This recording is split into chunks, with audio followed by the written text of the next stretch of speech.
I don't wanna, I don't, anyway. 2000 Ford F-150. She got the 4.2 liter V6.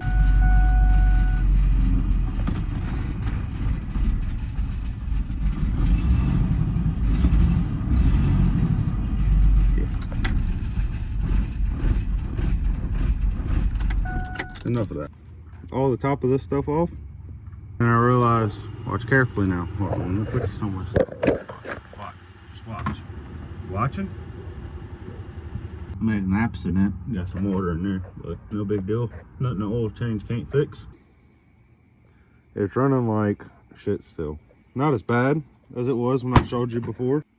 The intake manifold under control is bad. It is stuck closed. So I have to tear all this off again